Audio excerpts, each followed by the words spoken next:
So the game I've decided to create is called Wordbird. It's a word-based game for young children so they can learn sentence structure and grammar. Wordbird is part of the educational genre of gaming. It creates game-based learning for young children. It's derived from varied themes, but they're all outdoors themes. Most of them, or actually all of them, are bright and colourful and appealing to young children. There's a lot of green involved in the game because as my time spent as a teacher aide in special needs for 13 years, I've realised that there's a gap in the market for game-based learning for directed at children with special needs. The play value is educational, it's fast-paced, and it's challenging for young children. So it encourages young children to learn sentence structure and grammar. It's fast-paced, the levels don't last long. Each level is a new environment with a new challenge, so the kids don't get bored, they don't get complacent, and they stay engaged. The competition components as part of this game, the kids have to collect words to create an entire sentence. As the levels progress, they need to dodge the enemy sprite, and then as they progress even further, they need to beat the clock, so collect all the words in the sentence before the timer runs out. The unique components of this game, there are trick word sprites. So I've put words in there that aren't part of the original sentence. They're there clearly to trick the children, to make them think about what it is that they need to collect. And there's an interfering enemy sprite. They need to dodge him whilst they collect the correct words. The game engine used for this game was Unity 2D. As this game is targeted to children aged between 5 and 10 years old, it's been created with young children in mind. There's bright contrasting colours and constant changing backgrounds and words, and that keeps the kids interested and keeps them engaged in their learning so they don't get bored. It teaches children spelling, sentence structure and grammar, all while they're playing a video game. The kids have to look for the correctly spelled word. They need to make sure that they've gathered the full stop sprite, not the exclamation mark sprite. They need to make sure that they've got their sentence in the correct order so that it makes sense. This makes it more interactive and interesting than pencils and paper. The background music not only creates a level of fun, but it also teaches children to concentrate whilst working in noisy environments. Schools can be loud, classrooms can be loud. They need to learn to block that out so that they can focus on what it is they need to do. So now let's talk about the gameplay. Resources in this game include the score, which is displayed on the screen and updated live, so kids get the immediate satisfaction when they've got something correct, and on the other hand, they immediately know if they have something incorrect. There's a timer in some levels displayed on the screen. It challenges the player to collect the words in the allotted time. As the levels go on, they get significantly harder.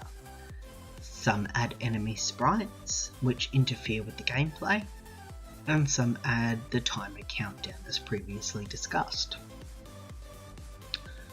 The resolution. So to collect the correct words, will equal in a game win.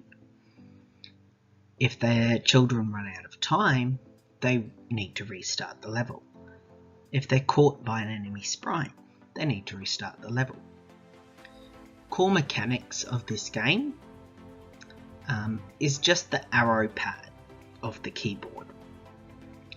This is simple enough for young children to understand, yet it provides them with hand-eye coordination and fine motor abilities that will be later on used when they start writing with pencils and paper or typing on the keyboard, as many children need to learn nowadays. Their goals. They need to collect the words in a sentence at the bottom of the screen in the correct order to obtain the most amount of points. Words collected in the correct order will gift them 10 points. Obstacles. Incorrect words. So gathering the incorrect words or words out of the correct order will result in a reduction of 5 points. It's not enough to discourage the child from playing the game and continuing their learning. However, it is enough to let them know that, yep, I've got something wrong and I need to fix it. Colliding with an enemy sprite will result in the game being over. This creates pressure for the children. They need to think quickly. They need to be able to look down at the bottom of the screen, notice the sentence and the words, recognize those in the word sprites, and gather them, all whilst dodging the enemy player. If the children run out of time, it results in game over. This adds another level of complication. It teaches them how to work under pressure, which can be used later on in life. Here you can see the user interface of one of the levels of the game. On the top left hand side is the score counter. It updates live to create the sense of immediate gratification that so many children are used to these days, but it will also let them know immediately if they've collected an incorrect word. In the top at the middle is the timer countdown bar. This will show them how many seconds are left until the game is over. You can see in the middle there's the player, Mick the Chick. He's bright, he's colourful, and he's easy for children to relate to. The research that I've done shows that a lot of children will immediately recognise the chicken over a lot of other animals. And this is due to the fact that during their prep years at school, it's common for them to hatch and raise chicks in the classroom. There's the enemy sprite. He's Rob the Blob. He's small, he's kind of insignificant, not to create a lot of fear amongst children. Down the bottom you can see the sentence display. This will update live once the children collect the words. Each word collected will be highlighted green. Over to the right you can see how we move around the game. Up is up, down is down, left is left, and right is right. Simple enough for small children to understand, although tricky enough that they need to concentrate and learn where those directional values are. The narrative for this game. So we've got a protagonist. He's Mick the Chick and he's hungry for corn. We've got an antagonist, Rob the Blob, trying to steal Mick's corn. The backstory. As Mick the Chick flies through the land in search of corn to help fill his hungry belly, the complication comes in and Rob the Blob tries to steal the corn from him. To be able to gain resolution, the player needs to help Mick the Chick collect all the corn. There's currently 4 levels within this game, increasing in difficulty as they move on. In the future I'd like to be able to create more levels for this game so that either parents or teachers are able to input the sentence value to be able to solidify what the children are learning at the time. And I'd like to be able to aim this game at children at higher year levels.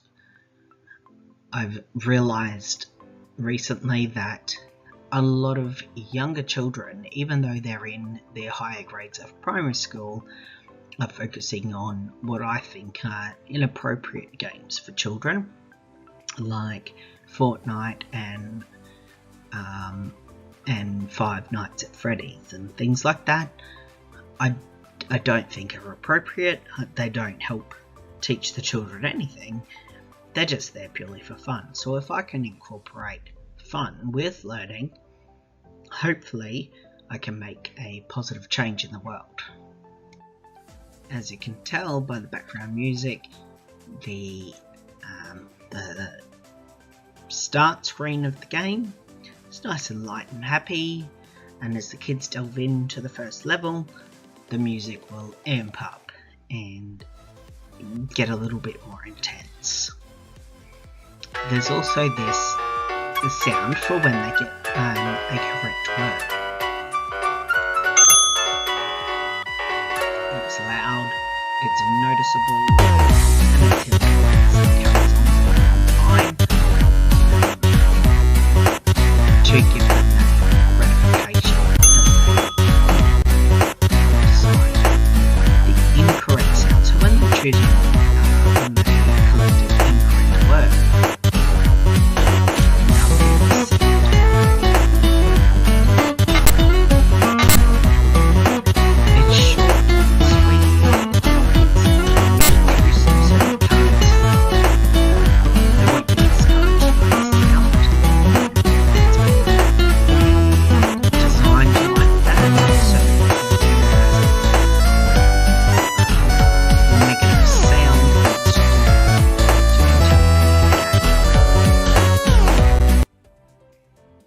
This game was entirely designed and produced by myself, Kyle Irving.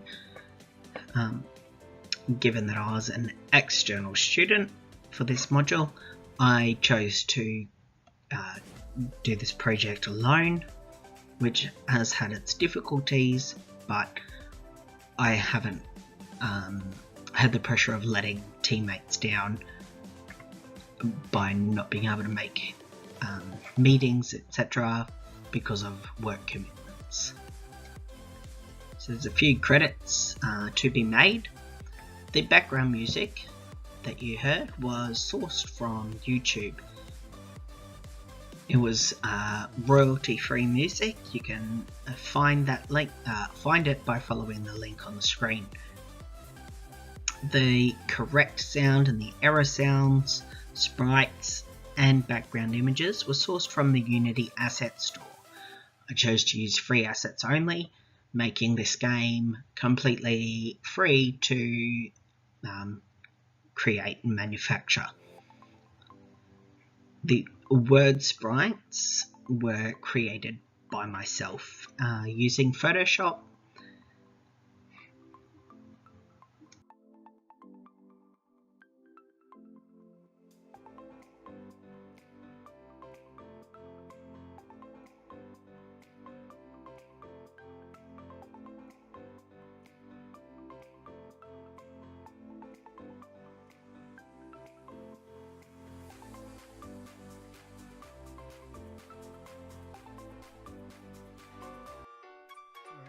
Time to take a look at the awesome game that is Warfare. The first level of the game consists of